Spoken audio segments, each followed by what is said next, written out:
Without further ado, obviously, welcome to the How to Be a Good LGBT plus Ally webinar. As I said earlier, it is just so great to have so many of you involved. I'm really looking forward to this. It's going to be a kind of informal and very informative discussion.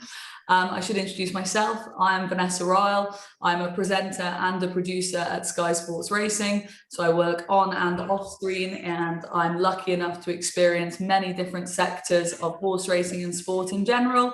And I'm very, very privileged to be involved with this gang today. I'm really looking forward to this. Today is going to offer an opportunity to listen and learn from the experts at Stonewall about what we mean by allyship and of everyone else's sort of lived experiences in relation to the LGBT plus allyship, and sort of explaining what that means and how we can develop that going forward. We're going to cover loads of different topics. I should mention that this session is being recorded, and it will be shared on the Racing Together platform in the future. And so there'll be lots of different places that you can watch this back or share it with other people and get involved in the coming days and weeks as well. So yeah, this is being recorded. Shortly, I will introduce formally our panel members. And I'll be posing them some questions, and we'll be having this informal discussion. But the main thing, well, the crucial thing anyway, is that we really want you guys to get involved. So please do ask as many questions as you like using the Q&A function.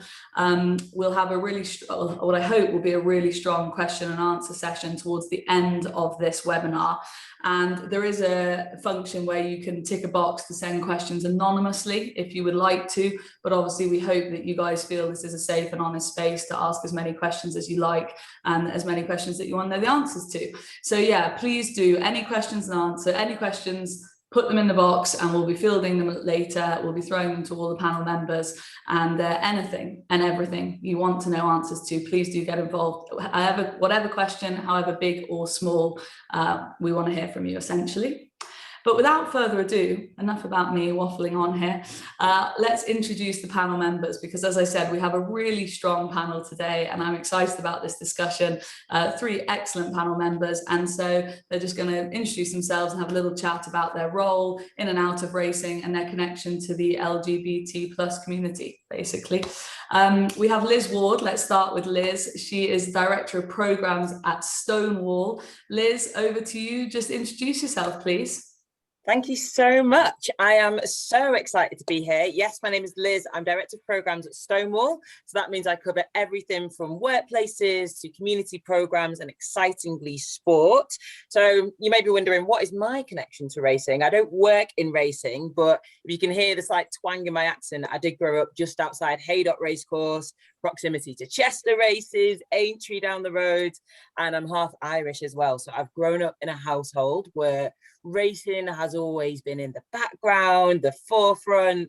And so when this opportunity came up to have this conversation about two things that have always been part of my life, which is my LGBT identity and also racing, I was like, wow, I could not have imagined this was happening. So if you can feel my excitement, it's very, very real. But yeah, my day job is I work at Stonewall, which is fab.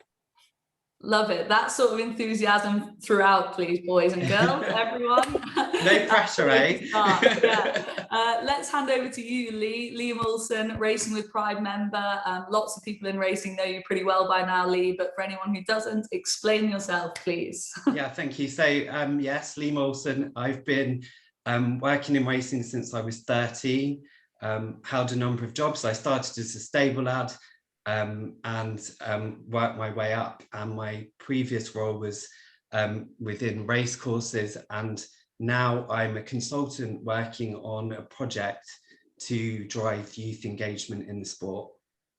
Cool. Love it. Very professional indeed, Lee. And then finally, we also have David Jones in his car at a cricket match, BHA board member, diversity and inclusion lead, and LGBT plus ally himself. David, how are you? Very well, thank you. Very well. I don't want you to think cricket's my main love. Horse racing is my main love, honestly. I'm one of the independent non-execs on the BHA board. I joined that board on the 1st of January. And you're right, I'm the D&I sort of board lead. So I work closely with Rose as well, and I'm the board person with expertise in that area. Before I joined the board, I was a racecourse steward for 12, 13 years on racecourses. I've been a committee member at a racecourse as well, Kempton Park, and I've been a racehorse owner, so quite involved with the sport. But in my day job, I spent 38 years with John Lewis and Waitrose, and it was there at a board level I became involved and became the board ally for the LGBT plus group, which in the partnership is called Pride in the Partnership. And it was a seminal moment for me, but I'll come on to that later. Two other things I do apart from racing now. Yeah, I'm the chairman of Gloucestershire County Cricket Club, hence I'm at Cheltenham today.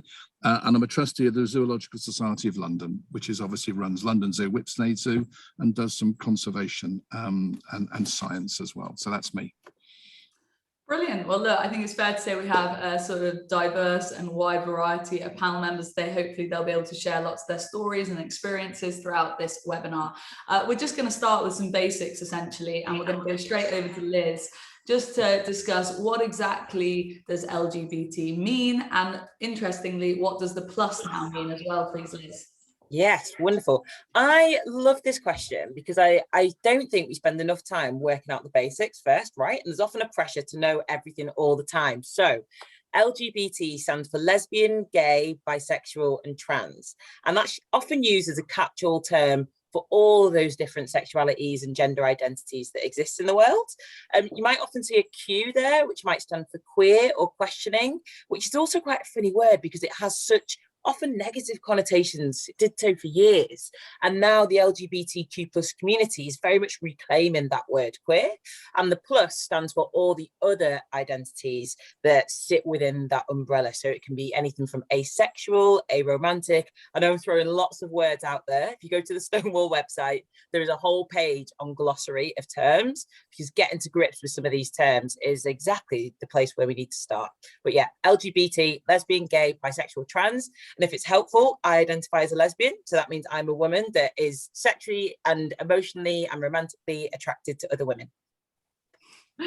Love it. I like the fact that you've touched upon there that there's often like a pressure to kind of know everything. We're all a bit nervous about saying the wrong thing. Hopefully there'll be none of that nerves in this webinar, because you're making everyone feel very at home here, which is excellent, because we do want you to be able to ask, like I said earlier, whatever question you feel appropriate, and however small, or if you think it might be stupid, it won't be stupid, trust me. We just want to cover all bases here. Just sticking with you, Liz, because again, just ironing out the sort of basics. What do we mean by the word ally and allyship? Just as a broad term, what does that actually mean right now? Yeah, so I think we often we hear the word ally and allyship quite a lot these days, and dare I say it's become somewhat of a buzzword. And to kind of take it back to its root, it quite literally comes from a Latin root of alligare, which means to bind to. And our first interactions with the word ally is often at school, right? We talk about World War II. Anyway, that's where I first heard the word ally. But what does that actually mean? Well, it means that you fight for each other, you support each other, that you really, really back each other. And so when I talk about allyship here, I'm not necessarily meaning war, but I do mean that we stand up and fight for each other. So in the context of LGBT identities, an ally would be a heterosexual person who is willing to fight for and stand up for their LGBTQ plus friends, colleagues, family members, community. And, you know, just to say, I'm a big fan of working together. And I think allyship, so standing with each other, fighting for each other, that's really key to creating the world that we want to see. It takes all of us, you know. So an ally understands that people have faced discrimination that they might not have faced, but they're willing to fight for that person too. So I am an LGBT plus ally. Basically, it's as simple as that.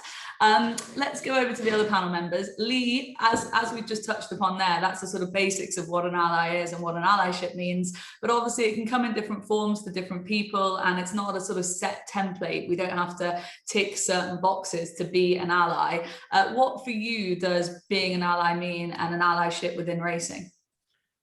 Well, I mean, obviously I'm an out gay man, and I've experienced many allies during my time within racing, just people that are willing to show support, speak up for you, you know, really are committed to just educating themselves. And as Liz said, there is the most amazing glossary of terms on the Stonewall website. And, you know, I actually use that myself just to educate myself better. So for me, it's someone that, you know, wants to ensure that they are supportive of other people, and they want to be a better person.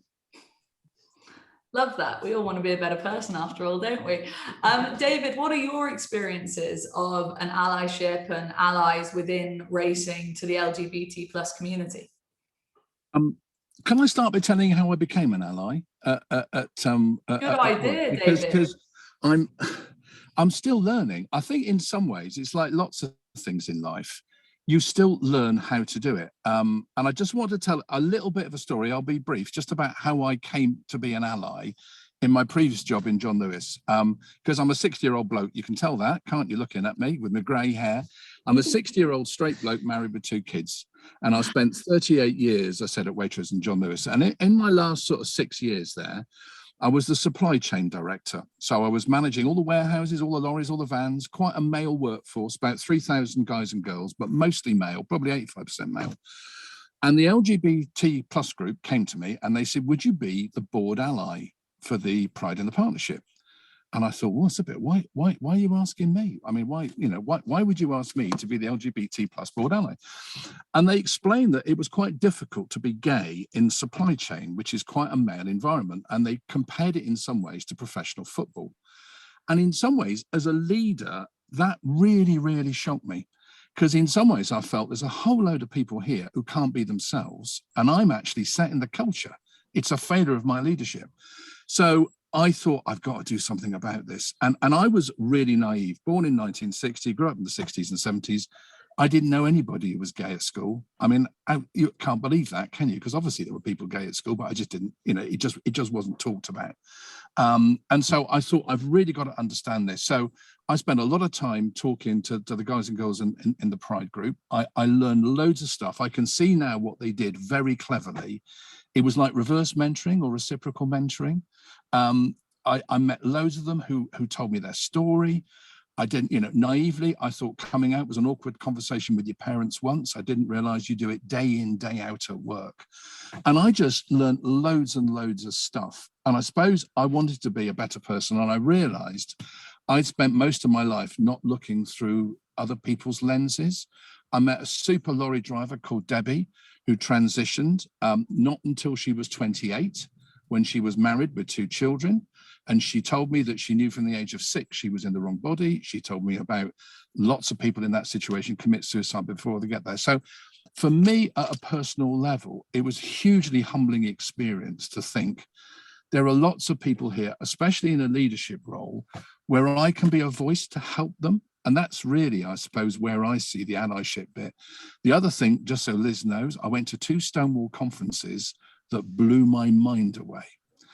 Because when I was growing up, you heard all these stories of people in the services getting dismissed if they declared their sexuality. Yet the Stonewall conferences were full of people in uniform. And they were saying to me things like, you have to be yourself at work. If you're not yourself at work, you can't do a proper job. And I just had an unbelievable time there. So for me, it seriously helped me redefine my approach to this. And I've taken it into racing as well. I think my experience of racing, a bit like cricket, it's quite a traditional environment. And I think anybody who can help articulate, whether straight or gay, about bring yourself to work, no matter what you are, because actually there is a commercial benefit as well, because people do a better job. One final little thing, the Pride group played a bit of, they tested me hugely. They said, right, explain to us what you did this weekend, but don't identify which gender you did it with or who you did it with. So they made me do perhaps what lots of people do, which is hide their private life. And God, it's difficult, because you are concentrating so much on not giving stuff away rather than being yourself. So at that stage, I suddenly realized if I could unlock this or help unlock it as a senior leader in a business, I've got to do it. And I think we'll probably talk later about leadership, but I think it's really key, especially for senior leaders, to speak up about what being an ally means. Rather long answer, but I thought you might like the story. I absolutely love the story. I hope everyone else did too. And actually that really sort of pushes into the next question, which is, why is LGBT plus allyship so important? And already you've touched upon just the effect it can have through someone's whole life and in the workplace and being themselves in the workplace and how important that is. Lee, what would you add to that, just in terms of how important having an ally is, such as David's explained, Lee? Yeah, David put it so well, didn't he? I think, you know, for me, I've been that person. So I have been the person that's gone to work and hid my private life, and certainly coming out at work was a huge, you know, was a huge thing for me.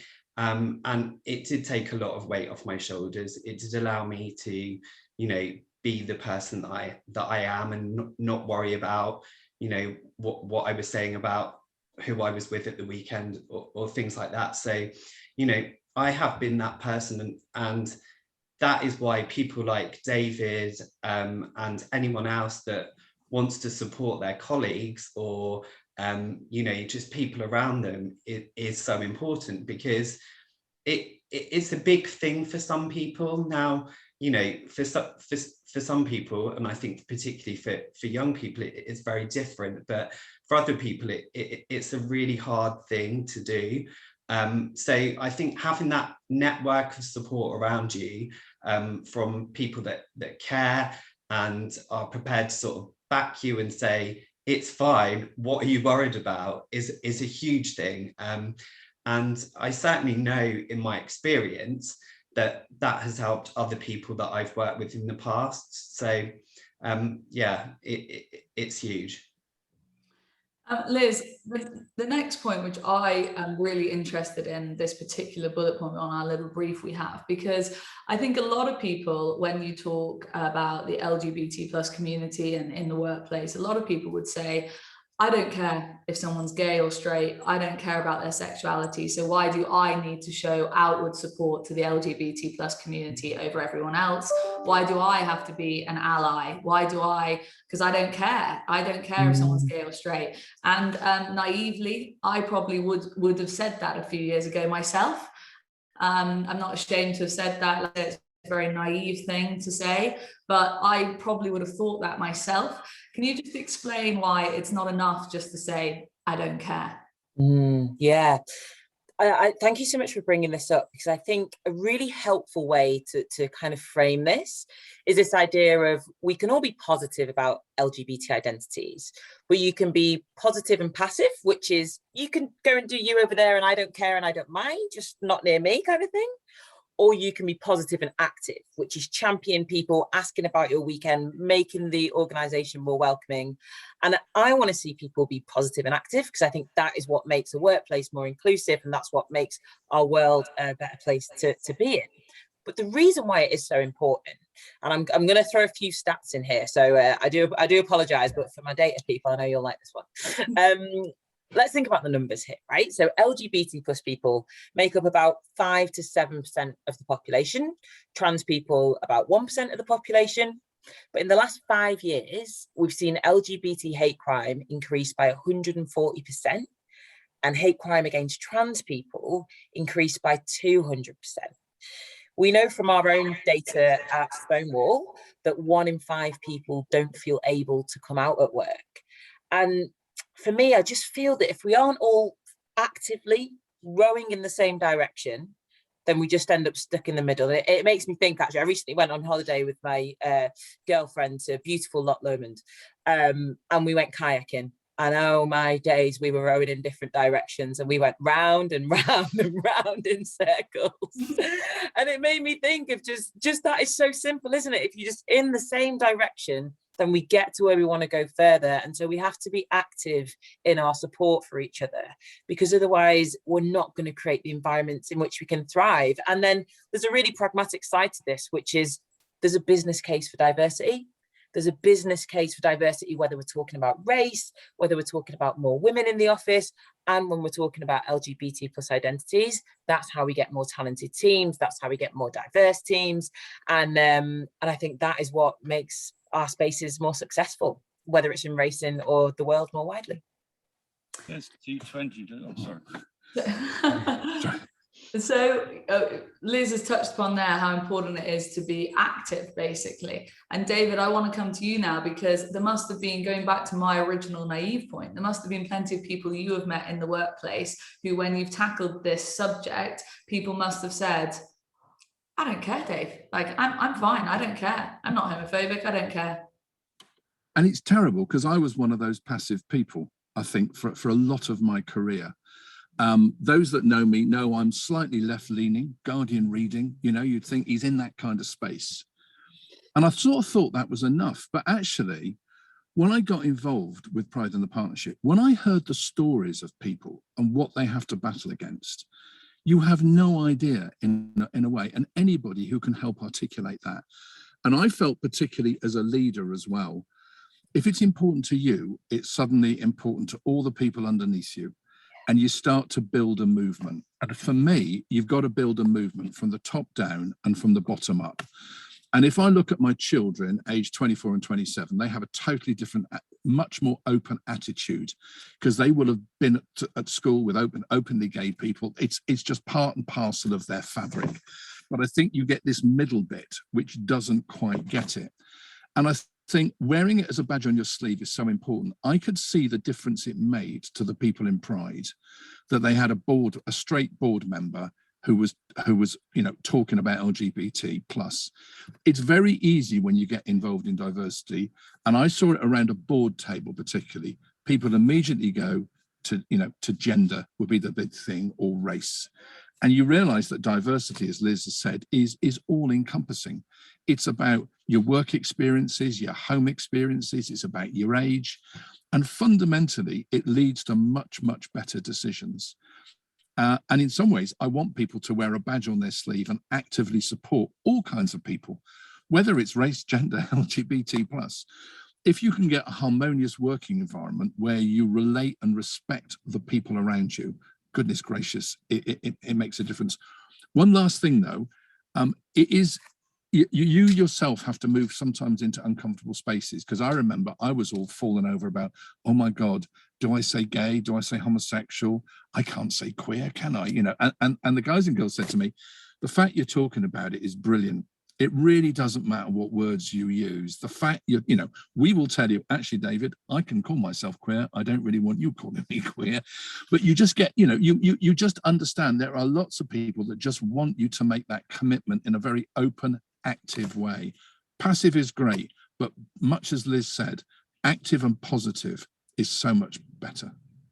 I think it's so interesting what you've just said there about just, you know, we're, like I touched upon earlier, Liz touched on as well, everyone's so worried about getting it wrong, and actually you just got to go out there, stand up, be active, and, you know, you're doing your best, and some, you know, hopefully that's going to be good enough for plenty of people. And of course we could all improve, but ultimately you just got to be forward facing and active. Lee, I would imagine, having been in racing for your whole professional career, you must have met lots of people who were passive and not active enough. Have you noticed that? What are some of your experiences along the way, Lee?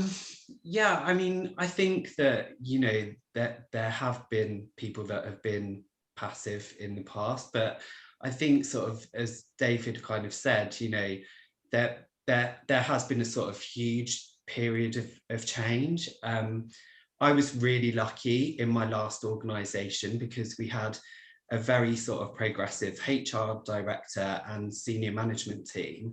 And we created a allies network group, which was not just for LGBT plus. You know, we looked at mental health, we looked at working parents.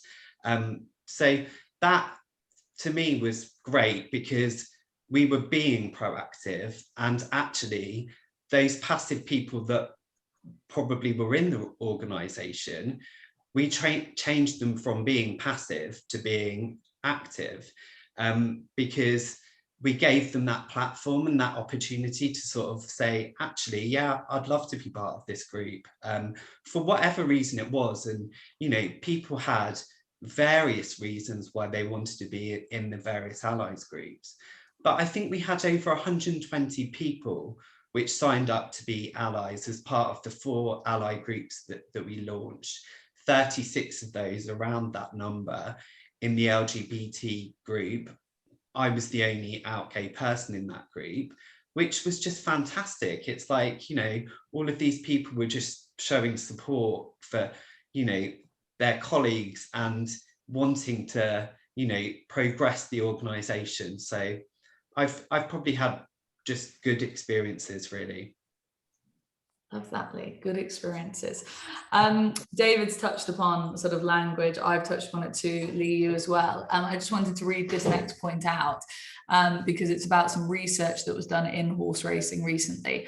David Lett's research sexuality in British horse racing indicated positive responses from people in the industry, including jockeys, if someone came out as gay, lesbian, or bisexual. However, one key found surrounding the use of homophobic language in the sport and the potential impact on the environment and culture this creates, regardless of the intent behind its use. This was of particular prevalence among the population of male jockeys sampled, with 5% reporting using homophobic language as abuse and 50% reporting using homophobic language as humour. Liz, what I would like you to touch upon now is, why is the use of homophobic language, even if it's meant as banter or humour, important that we try and educate people to get right? I mean, you've discussed the glossary of words on the Stonewall website, which I also had a little look at, and it's actually really eye-opening. But just, I touched upon it earlier, you know, we're all trying to get it right, and there's times where people get it wrong, but just touching upon those stats of obviously using any homophobic language as abuse is absolutely unacceptable. But the people who reported using, you know, 50% reporting using homophobic language as banter and humour, why is that area so important to just try and get right, specifically in the sort of working environment? Yeah.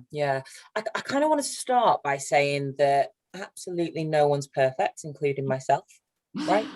And we've all been there, and we've all made those jokes, and we've all said it across lots of different kind of areas that are harmful and hurtful to people. So I just want to say that first and foremost, because I think sometimes we think that everyone else is perfect and I'm a terrible person. We've all messed up. Now, the reason why the jokes and the kind of slurs and everything from kind of, you know, feminism and telling women to get back into the kitchen to race to whatever, the reason why the jokes are really, really harmful is that they create a culture where the abusive language, so the more direct name calling, becomes more acceptable because it sits on top of it.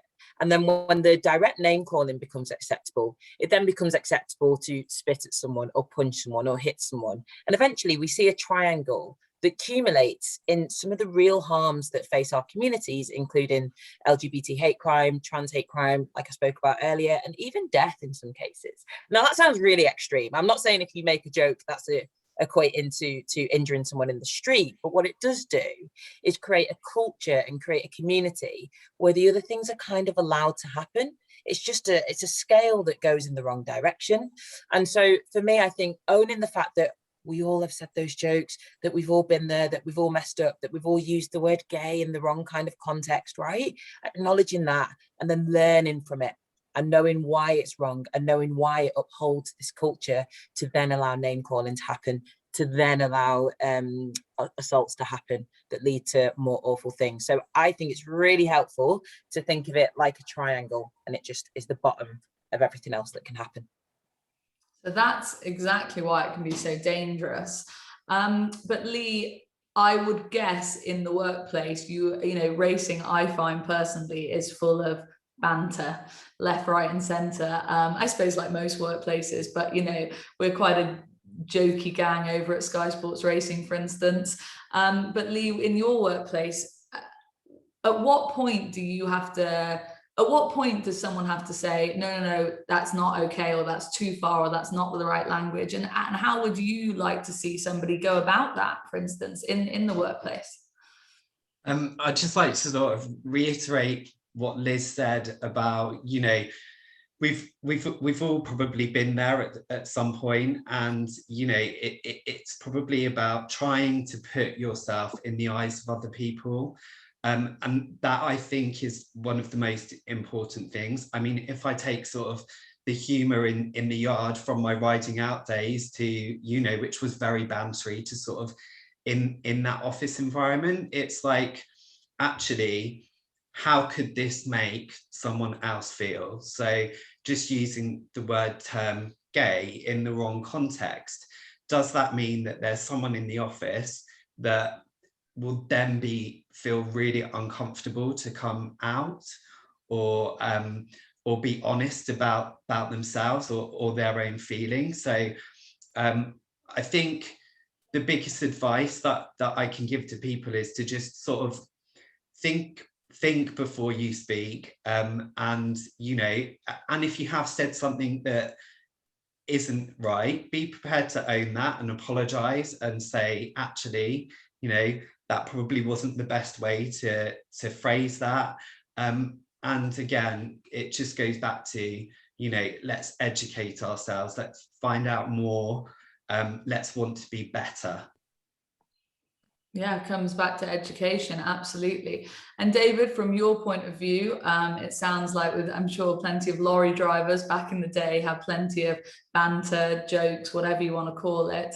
I mean, we're going to come on to sort of how to improve these things shortly, but just, yeah, when you were sort of dealing with that in the early stages, at what point do you step in and say, no, that language isn't okay, or that might have offended someone? How do you go about that? I think, especially if you're a leader, you have a responsibility, because somebody once taught me, what you walk past, you condone.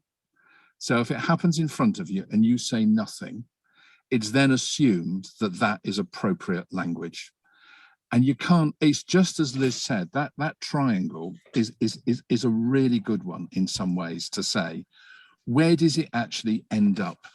And I think there's a difference between a fun place to work where you have a laugh, to something that pokes fun at people and their characteristics, whether they're gay, whether they're tall, whether they're fat, thin, you know, whatever it might be. And I think you've always got to think, and I always think, nobody knows whether my son or daughter are gay. So if somebody makes a joke in front of me because they'll look at me and think he's straight, that could be quite hurtful, couldn't it? Because I will know people, or I may have relatives that are gay, or whatever. So I think you've got to take a stand. You've got to do it appropriately in the space. Sometimes I used to see people afterwards, rather than, you know, close down something with 15 people in front because you think you don't want to ruck. But sometimes you could say, do you know how that made me feel? And if you ask a very open question like that, people soon get it and go, I didn't mean to cause offense. And I think you can then say, well, you know, I think there's a danger that you can, you know, and I felt quite uncomfortable what you said. So I think you do it in a nice way. It comes back to courage and bravery, because again, if you do nothing, where does it end up? I was really interested at the recent, again, a sporting bit about the footballers and the penalties and the hate that came out. And suddenly an overwhelming bit of support, wasn't there? Activism of people putting stuff on walls saying, no, thank you for feeding us, all that sort of stuff. And you could see, I think we're getting better at it. I think racing is challenging because it's quite a traditional kind of place. I dare say there may be some jockeys on this call. Professional sportsmen are challenging, and sportswomen, because they have a huge drive to win, don't they? And I think that sometimes comes out in the way they talk to people as well. So I think you've got to have that lens on as well. But I would always say, if there's something you felt uncomfortable with, if you've walked past it, you've condoned it. So go back and talk to the person quietly about how that made you feel. And I think that is how you make your point.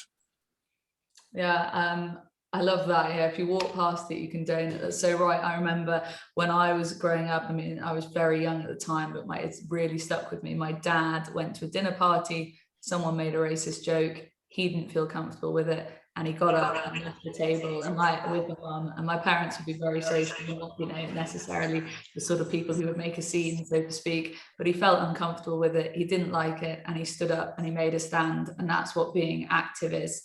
And that's, I think, you know, can filter through to what we're discussing today. I was growing up with that mentality. I was lucky to have that mentality within our family. But yeah, if you walk past it, you condone it. That's such a key piece of information there, and something I think we should all bear in mind going forward.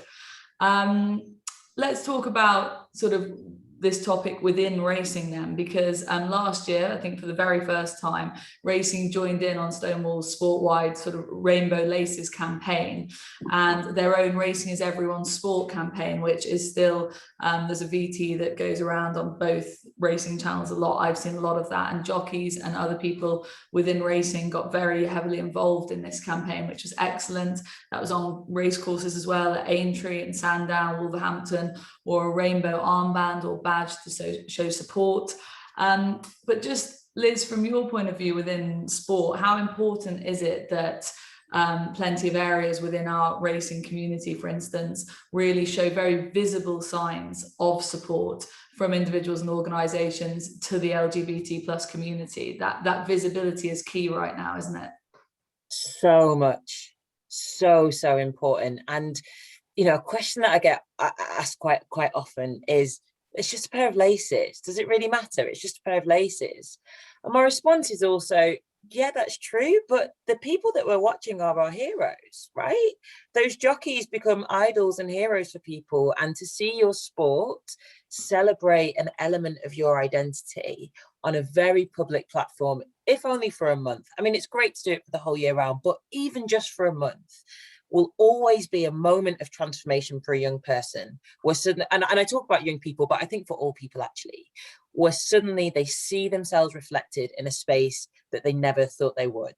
And it's the same when we talk about women in racing and how fantastic that has been over the last few years, or we talk about people of color in racing and how fantastic that is and how exciting that is. And I think as you see, you cannot be what you cannot see, right?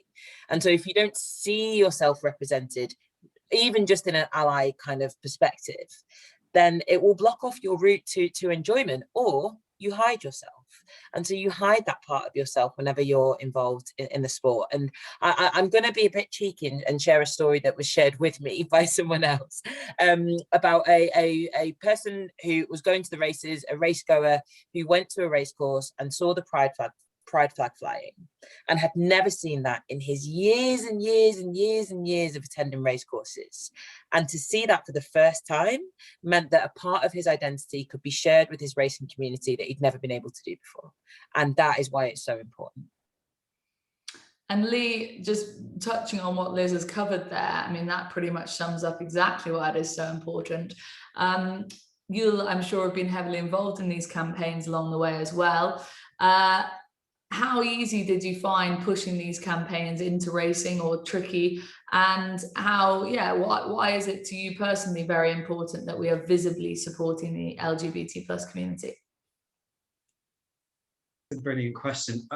I think for me, you know, I've always been about sort of wanting to help and support people, and I think it's really important to be visible and, you know, show that support for people. I think racing has come a long way. I think we don't give ourselves enough credit, actually, for the progress that we've made. I think, you know, we can always do better, but actually I think we're doing quite a good job.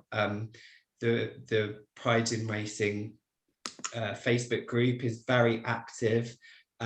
There's a lot of support on there, so, you know, I really urge people to sort of join that group and be part of that support. I think visually, you know, the industry has really come together to show their support for the community. So, you know, like Liz said, you know, the pride flag and it just being on the logos, but actually it's the whole industry uniting, and that in itself is a rare thing to happen.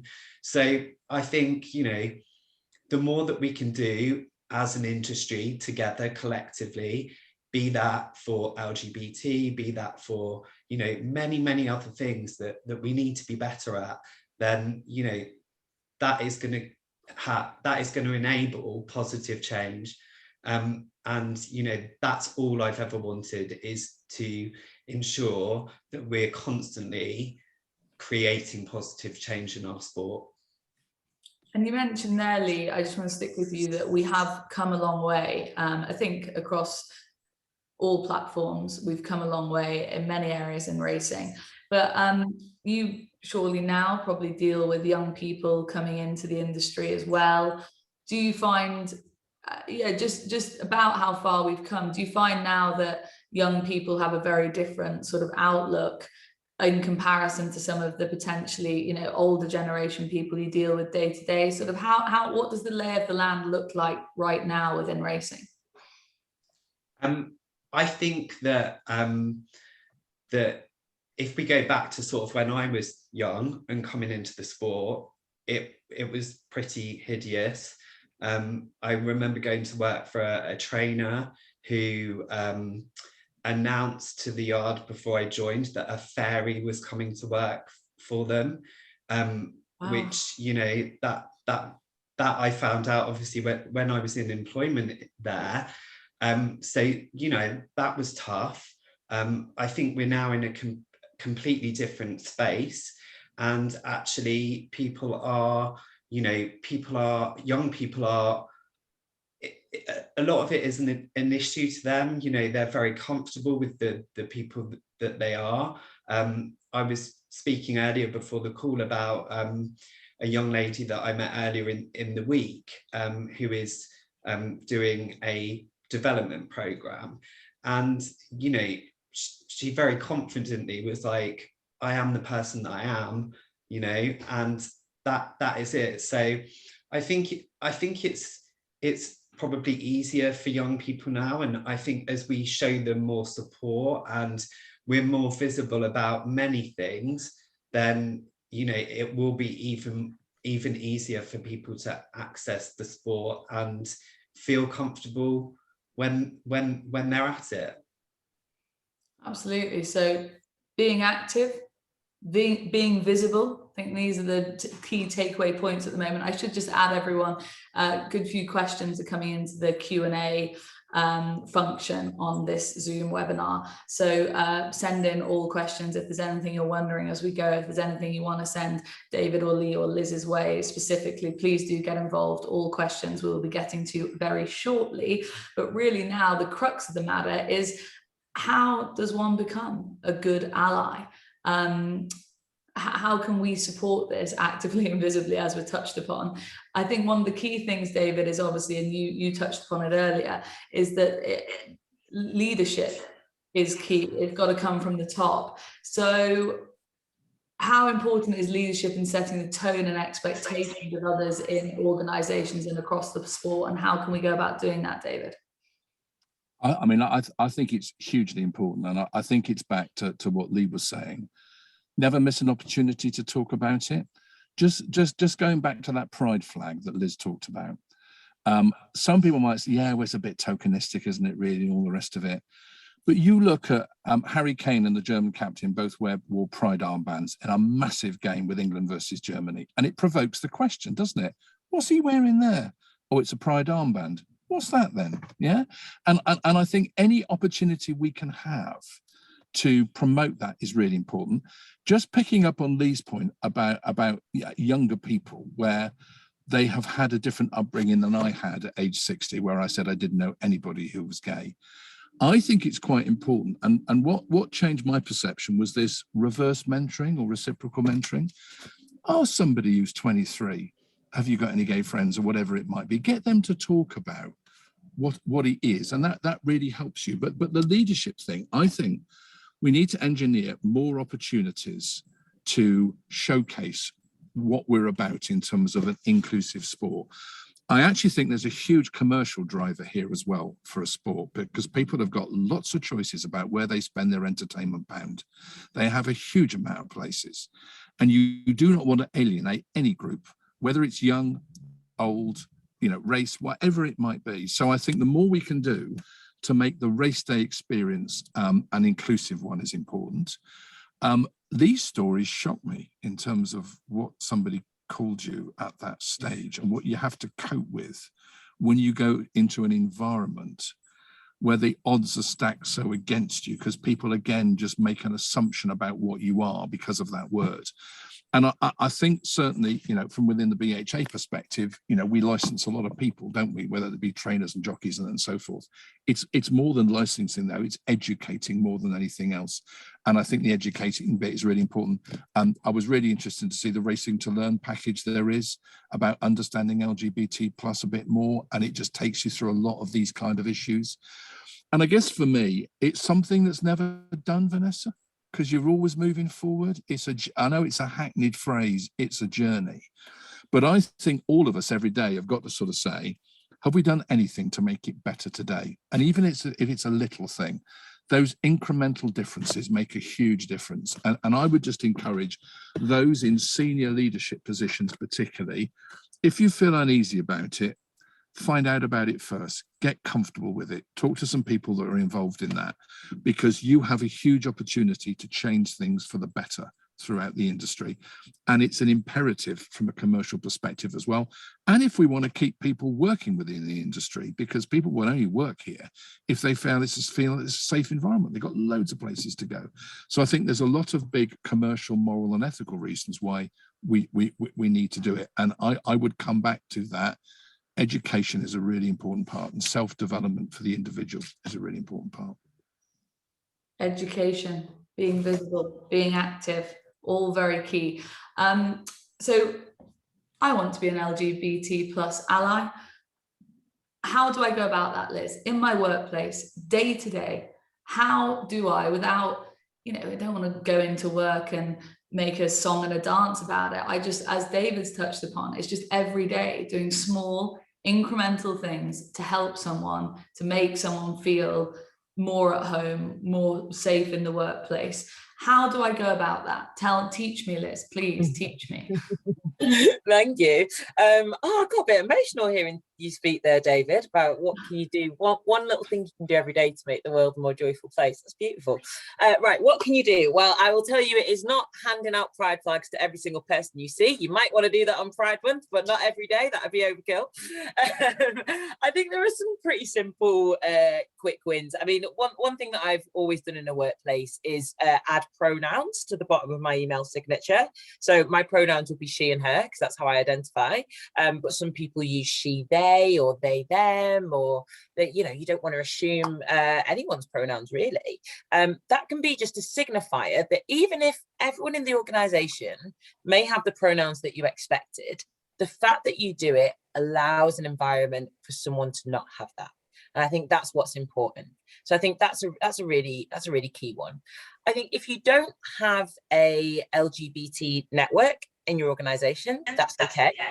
But I think thinking about what you can do as an organization during times like Pride Month, just to outwardly show that you care about these identities and that you're thinking about these identities, again, will make the workplace a place where people want to come out. We know that LGBT people exist in every corner of society and every corner of our world. Football's always quite a good example, actually, and I won't be too controversial, but if you take the Premier League, there's a whole load of teams in there, there's a whole load of squads in there, and the fact that not one of those young men usually don't feel like they can come out as gay is shocking. The statistics just don't match up, right? So we need to make the environment more possible for people to come out in the first place. I cannot overstate the power of listening and learning. I think we all make mistakes, right? Especially when it comes to the pronouns piece. I have non-binary friends that I accidentally misgender all the time. And I work at Stonewall. I once introduced myself as director of pronouns instead of director of programs once. Like, do you know what I mean? And I do it all the time. I think apologize, keep it moving and learn. That's the key one. We're always learning. And as David said, we are all on this journey. And like, you know, back to my kind of little quip about pride flags, definitely on a Pride Day celebration, get that flag up and fly it. Like, it means a lot. So those would be my top tips so far. Top tips, love it, love it. Lee, what would you tell me to do? Again, sort of same question again, or anything to add from what Liz has touched upon. I think she's covered plenty of bases, but I'm going to go into work tomorrow. What would you like me to do to show that I'm an ally for the LGBT plus community? I think, you know, be prepared to have the conversation with your employer if you haven't got a network in place, and recommend that you put one in place. I don't think everything has to come from the top down. I think sometimes things are better, you know, when they are from people that are almost on the shop floor, say, actually, this is why we would like this within our organisation. These are the reasons that we care. These are the reasons why we want to get educated, you know, why we want to learn more. I think that's certainly how it worked in, you know, in my last organisation. When we created the Allies programme, we actually handed the power over to the groups and we said, okay, what do you guys want to do to show your support? You know, you've all pledged to be an ally for the various initiatives that we ran. Now, how do you want to take this forward? And we really let them lead with the initiatives that they wanted to do, rather than it sort of being told to them. So I think that was a really good way to do it, and really sort of have people engaged, you know, listen to people's ideas and run with those ideas. So I think if I had to give you any advice, you know, if you were going to go to work tomorrow and you haven't got an allies group in your business, then go and speak to someone and say, hey, can we create this? Good, loving these top tips. And David, anything to add? Same question to you. I roll into work, how do I be a good ally? I kicked myself because I came so late to this. I really came so late to this because I just wasn't curious in a way. And I think what Lee and Liz have said, actually, if you've got an established LGBT plus group, if you join it, I was overwhelmed by the welcome of people that really wanted people like me to be active supporters. And you just get to understand stuff. You just get to have fun. I think Lee's point about don't be prescriptive, because every organization will have a different maturity, a different way of doing stuff. And I think actually giving it to the people at that level, it's what we did in John Lewis and Waitrose, because actually we said, here's a budget, you decide what you want to spend it on, whether you want to spend it on going to a Pride March, whatever it might be. And I think that is quite important. And I think this from the bottom and the top meeting somewhere in the middle is really, really powerful. And I suppose it's a little bit about what you should do at work anyway is self-development. Be curious about stuff, find out about stuff that you don't know. It might not just be LGBT plus, it might be race, it might be gender, it might be all kinds of stuff. But just if you've got an itch, scratch it, and you'll be amazing what comes out once you've scratched that itch in a way. So I think that's what I would encourage. And back to Lee's point, for organizations that don't have one, the way to pin bosses in or hook them in is talk about when people feel comfortable being themselves, surprise, surprise, they're more productive. It's quite a sort of, it's back to Liz's, you know, percentages and stuff, but you will find out that people who are at ease with themselves are something like 30% more productive than somebody who isn't. So there is a huge commercial switch there. You should be doing it because it's the right thing to do. But also it just, you know, I think that's a hook for people that might be a little bit, well, why would I want to do that? Because you want to work for, so coming to work, being themselves and being even better at the job. Love that. I should also just say now that there's a couple of things that people can do online that would be very helpful. One of which was to complete the LGBT plus inclusion and awareness e-learning on the Racing to Learn website. That would be key. And then obviously there's Racing with Pride, British Racing's official network for the LGBT plus community. You know, join them on Facebook. There's a newsletter, get involved on Twitter as well.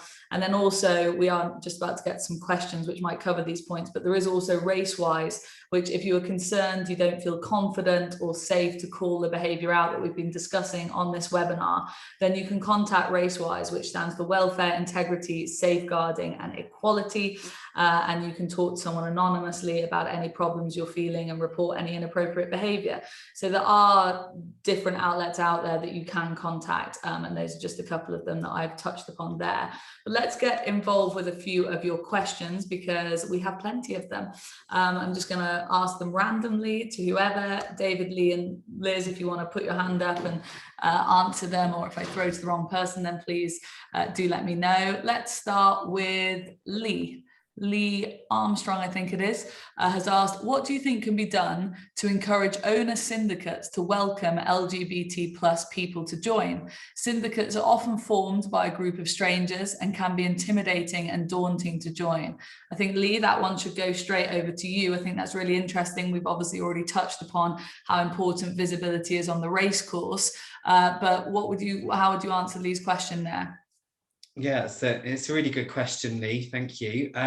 I think visibility, advertising in the places where we dwell. So, magazines. I think even the artwork that's used. So, we should be as a sport, we should be giving out positive images of two men having a great time at the races, girls having a great time at the races. So much more positive images, I think, across the sport would be really good, because they would be visible to everyone across the media platforms we have. And we have a great outlet for media. We're so lucky with ITV Racing and the various other media channels that we've got. So a lot more visual positive advertising, I think, and also going into the places that people like my friends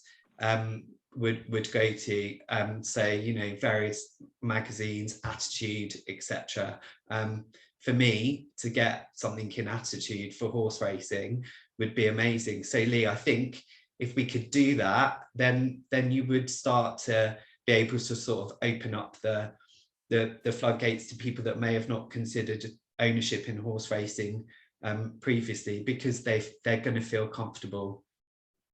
Yeah, and I think I'd like to add to that if you knew someone who maybe was intimidated or daunted by just joining a syndicate within racing because of their sexuality, I think lots of people are open to the discussion in this day and age, and talk about it. That's what we've been talking about throughout. Put it out there, have the discussion with people, and hopefully you'll find that you would actually be more supported than people may fear or think, I guess. Here's a good one from Kate. Liz, this is coming your way.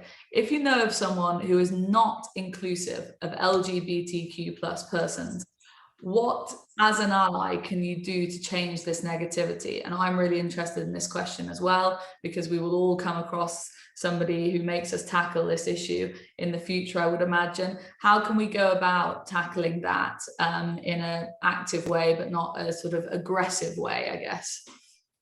It's a great question, right? Which is how do we tackle really hard conversations that we don't want to have with people that we might not have a great relationship, or with people that we do have a great relationship with? Because I think sometimes those can be the even more difficult conversations. My approach is always as follows, right? As an ally, there is a certain level of privilege that you have, because you don't inhabit this identity that has been oppressed. And so I see myself as an ally to the trans community, for instance, because I'm not a trans person. And so with that comes a certain power.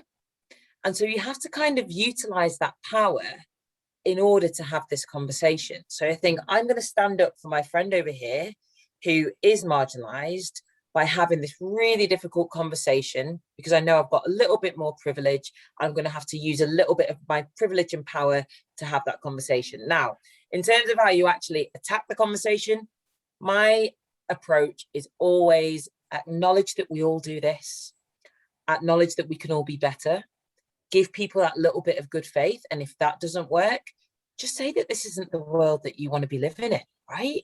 That we don't want to be harming each other, and we don't want to be making the environment uncomfortable. And I think that there is a point where you have to say that this is actually unacceptable. And so my approach is always go in with good faith and allow it to be a learning moment.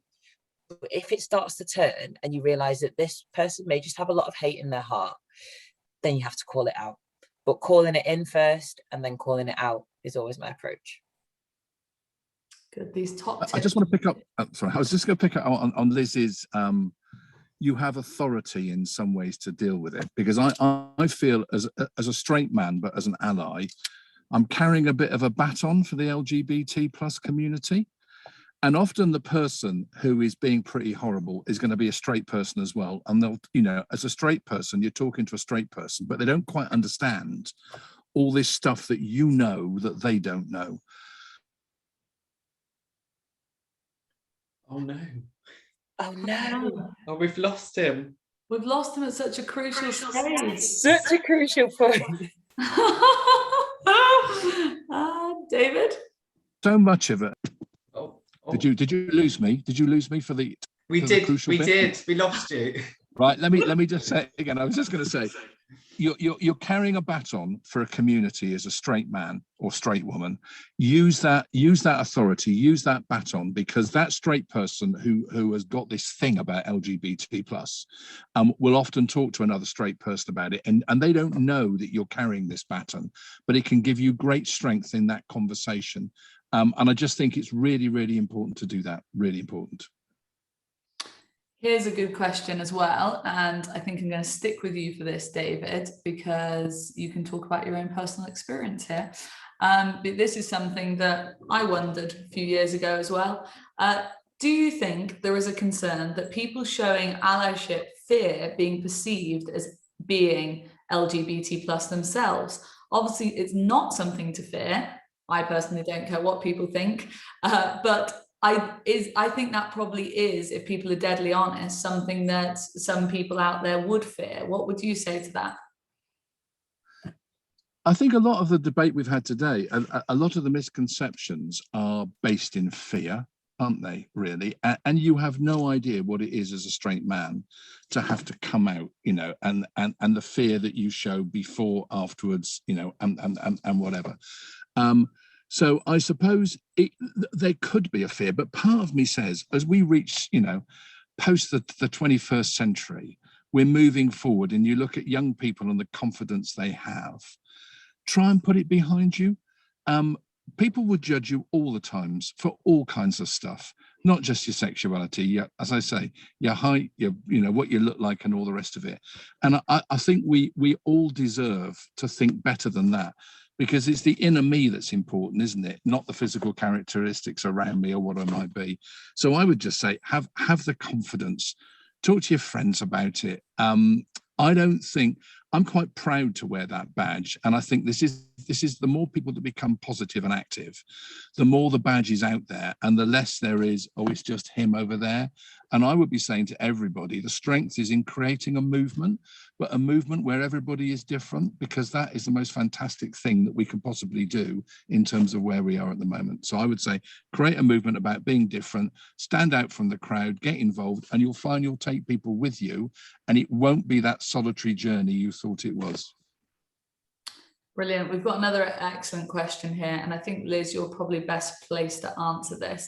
From Jane, who's asked, I'm really interested in use of pronouns as a visible support.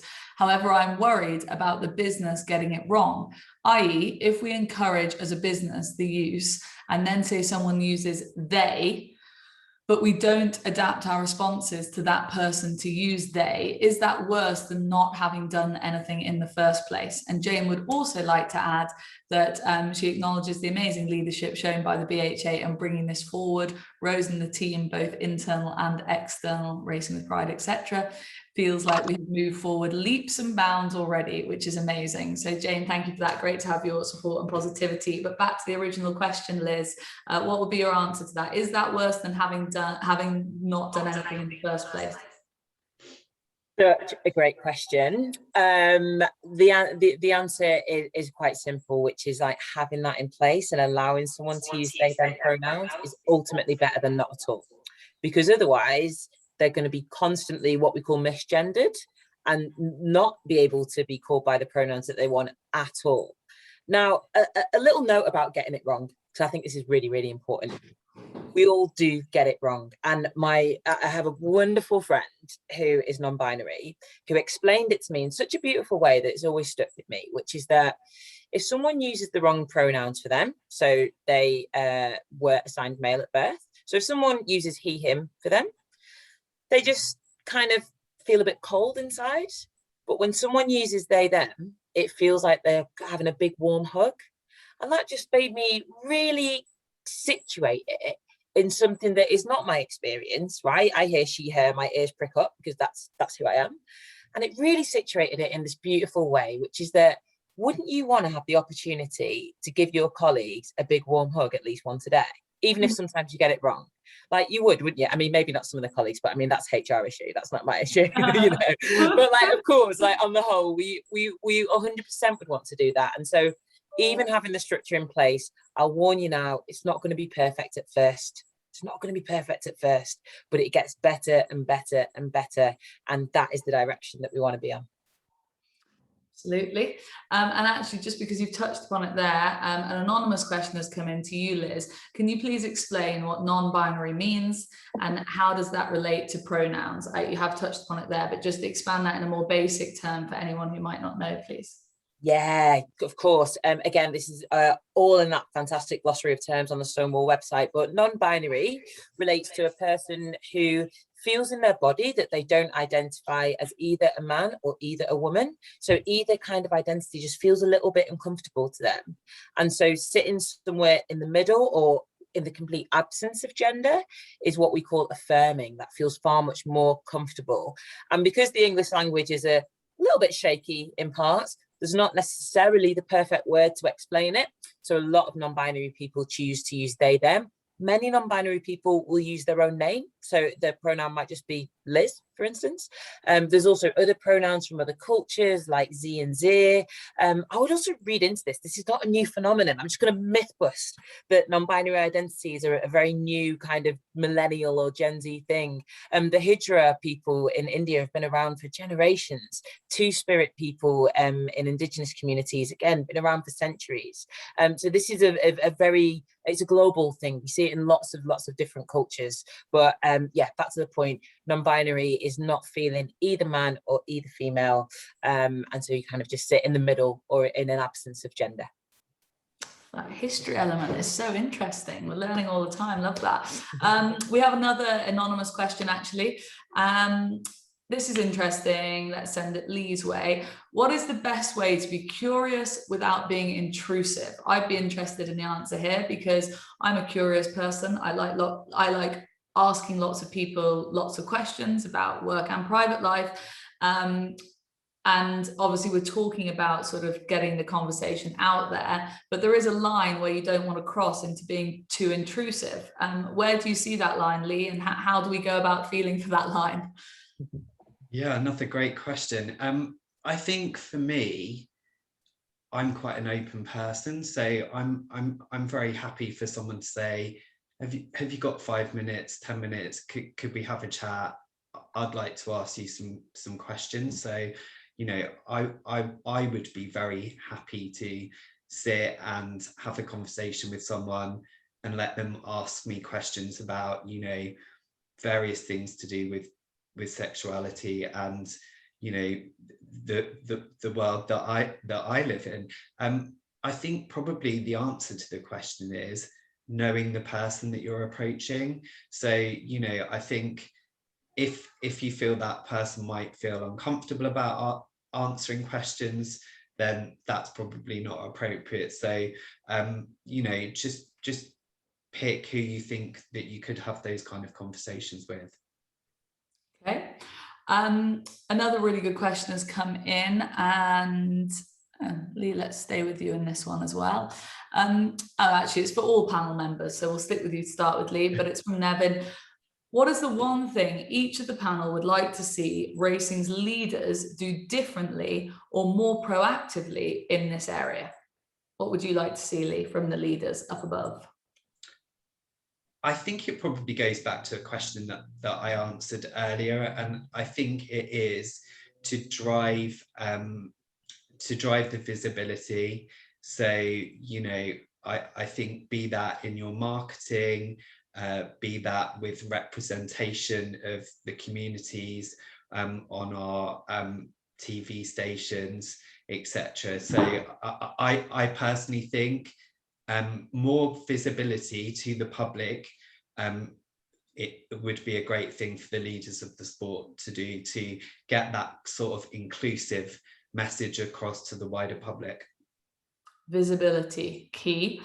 David, what would be your answer to that? How can leaders, what would you like to see leaders do differently in our sport specifically, and more proactively, essentially? I think there's a danger in lots of sports. The word diversity is bandied around without qualification. And I think it's quite important when you talk about diversity to talk about race, gender, sexuality, experience, name it. Yeah, name sexuality potentially, because I think that is important. And from those beginnings, again, you create this movement, this big banner diversity. Of course, it's better to talk about diversity to talk about nothing, but just break it down a bit and just in a little way, fly your little pride flag by the words that you use, I think would be quite key for me in terms of senior leaders. Like that a lot. And Liz, anything else to add for the sort of specific racing community about what would you like to see the leaders do in the future?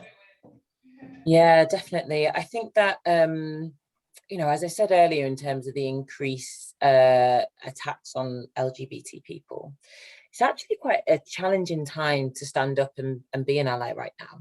It's actually quite a courageous thing to do. And so I would love to see that bravery and that courage from the leadership to do exactly as David and Lee have just said, which is to show that they are more inclusive and to fly that little flag. And, I've been thinking about this all morning, actually, which is that racing is one of those beautiful British institutions, right? And if you were to kind of drill down on what British often sensibilities are, this idea of not really talking about your feelings and stiff upper lip and not we don't need to talk about that kind of business has been such a part of our culture, right, for centuries. And that's starting to change. And I think I would want senior leaders to know that it's okay to talk about LGBT identities now. We are not where we were. And it is okay to kind of drop what, I kind of read sometimes as being a stiff upper lip. We don't need to talk about our feelings or any of that stuff. We can drop that now. That's okay. It's a safe time to talk about this kind of stuff. And actually to do so is really brave and really courageous. So that's what I'd say.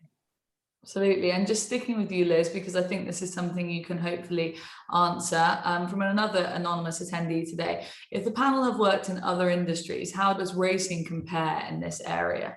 What would be your view on that? How are we doing? Yeah, so you know what? I had a call with Rose, gosh, when would it have been? A couple of months ago. And I came off that call and I was so impressed at the kind of leaps and bounds, I'm sorry if that's a pun, I do apologize, that racing has taken, and definitely in comparison to other sports. I think the self-organized nature of the Racing with Pride initiative and the kind of the conversations that I know have already been happening, including this one today, puts racing in a completely different category to a lot of other sports that we work with.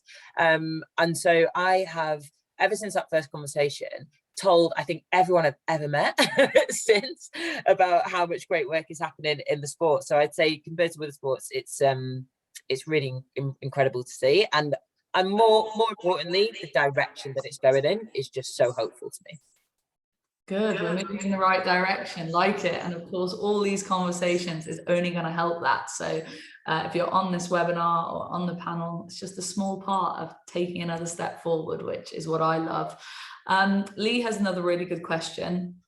David, let's send this your way, I think. What does the panel think can be done to make LGBT plus people who grew up in an era of discrimination and may still feel reticent about being themselves, feel comfortable to go racing and get involved in ownership?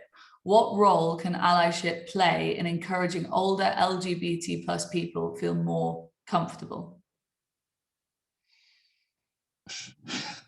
This is where I say that's a really good question as I fight for time to think about how. I mean, the generational issue is an interesting one though, isn't it? Because it's very easy to talk about what a 23-year-old might feel, but what a 60-year-old or 70 might feel is very different, and the experiences they've gone through are very different. I suppose it comes back to what Lee said as well. You've got to treat everybody as an individual. it is interesting because one of the things that dawned on me as I've been on this call as well, particularly about syndicates, is when you think about becoming an owner in a syndicate, you're looking at the trainer, how many winners can they do and all the rest of it. But actually there's a bigger bit whenever you part with your money with an organization about how do they treat their staff, what do they, what's their environmental credentials, what do they view about sustainability, how do they develop people in their business, and what's their attitude towards diversity. And in some ways, as people wanting to join syndicates, we probably should be stronger about asking those questions. But also I'm saying there's a commercial opportunity for some trainers, isn't there, to put out their what they stand for in a better way, because it's not just about training horses, it's about the way that you deal with people, both the people that work for you and the people that invest in your business. So I suppose I haven't got an answer, but what it has provoked to me is in a thought about what opportunity is there within syndicates particularly to set out your stall, to say that we welcome people of all ages, to get involved in this. I don't want to throw the rugby ball at Lee because that's unfair, but I suppose that's where I am on syndicates. But what about older people, Lee? What would you encourage them to do in that kind of environment? I think I'll just take the first point that you said about do I want to invest my money with a trainer that I don't know are they homophobic towards their staff or not? Or so I do think that that's a really well made point. So actually, if I'm interested in getting involved in the syndicate, what are the people behind it, and what are they doing for their staff and all of that jazz. So I think that is a really, really strong point. I think in terms of, what's happened to some, what people have gone through in the past in terms of sort of coming out, and probably it was very difficult. I would think, it was difficult for me. So, and I'm in my 40s. So I think for someone older, that have experienced quite a lot of difficult times, I personally think, there comes a time where you've got to go, that was then and this is now, and actually let's take the positives that the sport have made to become more inclusive and engaged communities and such as like. So I think that's probably where I'm at. Yes, the past is the past, but a lot has been done to help shape the future and make positive change, and actually doing something to be part of that positive change is only going to make that carry on. Liz, I have a very good question and I'm going to send it your way, I think. This is from another anonymous attendee. It's just quite an interesting one because I feel it's just a very good question. They say, I agree that racing has made some positive moves towards diversity and inclusion, this webinar being one of them. However, what can the major racing organisations at the very top of the sport walk the talk, as it can be perceived as very insincere and it needs to be embedded in company culture? Should more examples be made of inappropriate behaviour?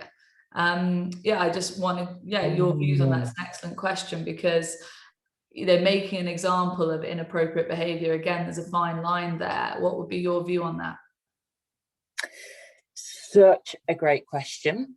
I think very instinctively, I tend to lean on the side of I want us all to go on this journey together. Even if people have said really terrible things, I want to educate, I want to learn, I want to take us all on this journey together. And sometimes when you make examples out of people, it can alienate many people. I agree though. I think that you can just tell authenticity. And if you just stick a flag on something, but that there's been no conversations internally about how to make the organization more inclusive, then you feel that authenticity. And actually it has the exact opposite effects to what you would want to see. And so, I mean, I would encourage organisations to join Stonewall's Diversity Champions programme. I know the Jockey Club has been part of Diversity Champions for years. And other initiatives that are out there that do exist, that take you by the hand as an organisation and tell you how to improve your parental leave policies, how to improve your anti-bullying policy, how to improve your transition and at work policy, things like that, that see real tangible change inside of organisations, as well as the external kind of wonderful events and sticking a flag on things. Both things have to happen at the same time. Very good. Lee, very simple one for you, or I hope it's simple anyway. An anonymous attendee has asked, how can we get involved with Racing with Pride?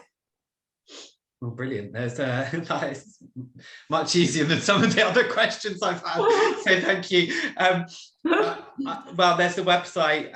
There's a Facebook page.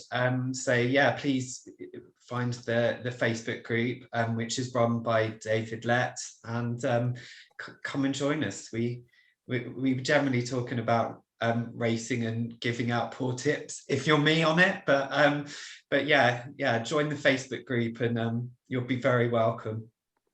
That's that. Back to your Facebook group, and tying in with that as well, actually, Linda has asked the question here. The Racing with Pride group, set up in 2020, has organised this session and also a session about preparing for Pride. We have plans to roll out some transgender awareness training this year too, but what other sessions do the panel feel we should run? We'll send that Liz's way. What other sessions should we be running in racing? Yeah, great question. Also amazing that this has only been running since 2020. And I think I said earlier on Twitter today, the best logo I've seen of any network group ever. It's absolutely I hope you can all see it at home. It's stunning logo. I think, yes, trans issues are certainly key to learn about. And I think that's also a place where we can be joined in our learning. It's an area that not many people know much about. I'm really interested in the intersectional natures of LGBT identity. So what is life like for LGBT people of colour, LGBT people who maybe have a disability or other kind of learning difficulties, LGBT people that are working class and how class interplays in the sport and interplays in racing? I think those kind of conversations are also really interesting. But my top kind of slew of training would be what is LGBT? Like, that's number one. What is LGBT? Then how do I be an ally? And then what can I do to support trans people? And then after that, that's when I get into the more like nuts and bolts of like, oh, what are the different intersections here and how do they all interplay? So yeah, that'd be those would be my list of things to tick off. Love it. I think we've probably got time for maybe just one more question. Yeah. From Amir, LGBTQ+ has been a brilliant vehicle for educating people, as in this webinar, yeah.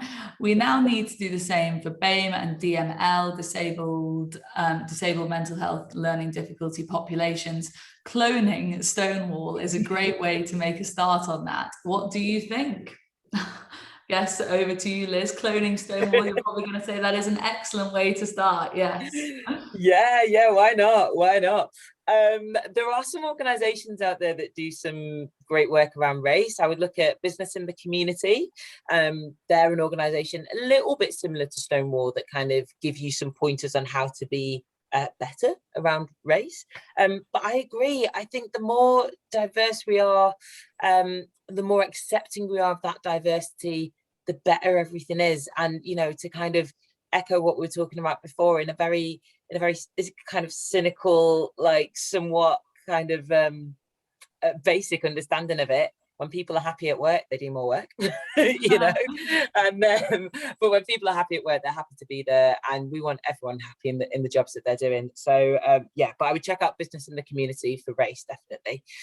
Not too sure about the other elements that were mentioned there, and I think, yeah, cloning the Stonewall model of having support and being outspoken. You know, we're quite unique in that we're a charity and we're a campaigns organisation, and we're also a service. So we also work with organisations. So please take that model, use it. Use it, clone it, absolutely. David, I'm just going to squeeze in one last question because I think it is a good one and it's coming your way, and then we'll wrap things up. But this is from Nat Brad. how can businesses / brands become allies? Obviously, encouraging the individual who work within it to do so is great, but do you have any examples of brands in or out of the industry who have demonstrated visible support for the community that have been well received, and so we can consider it as food for thought? It's an excellent question to round off proceedings. I think if you want to be a successful brand in the 21st century, you've got to appeal to the widest possible audience, and you've got to be really respectful of what your customers are and where they come from. And I know, for instance, Stonewall and other organisations will come and audit you in terms of an organisation about how well you promote yourself in that kind of space. Because like anything, it's quite dangerous if you promote yourself outrageously just to get customers in on no basis whatsoever. But I think you will get more companies thinking about third-party audits about where they are and reaching out to particular customer groups. I think also business is moving more to people knowing their customers as individuals rather than as groups. And I think that's another important way. So I suppose I think you'll get more interest because of course, it's the right thing to do, but because of the commercial benefits and the fact that people won't come and spend their money with you unless you have a basic standard in terms of how you look at diversity in the broadest sense. So I think there is a bit of a wake-up call for businesses. And the last thing I would say is, and of course, it's always an imperfect world. It always has been an imperfect world. And all you need to do is be restlessly dissatisfied about how you can be better in this space. And I go back to, if every day you can make a little bit of a difference, you will get to a place where you feel comfortable about what you're doing, and your customers will as well. And that will serve your business really well. Love that from David, and I think that probably wraps up proceedings because we're getting towards the end of this webinar. I suppose the takeaways are, be active, get yourself educated, be visible, as David and Lee and Liz have touched upon. We're not all perfect. We are going to make mistakes as we go, but if we can just make small positive changes every day, I think for me this has been very educational in how I can be an active ally going forward, and I hope it has for many people on this call as well. Do get involved in the future. I suppose, this has been recorded and is going to be shared on all platforms, so hopefully you'll be able to share it to other people if you found it educational. I certainly have. It's been excellent. Everyone, David, Lee and Liz, thank you very, very much, and thank you everyone for joining us. That wraps up proceedings. Thanks again for being here. It's been a pleasure. Thank you. Thank you. Thank you.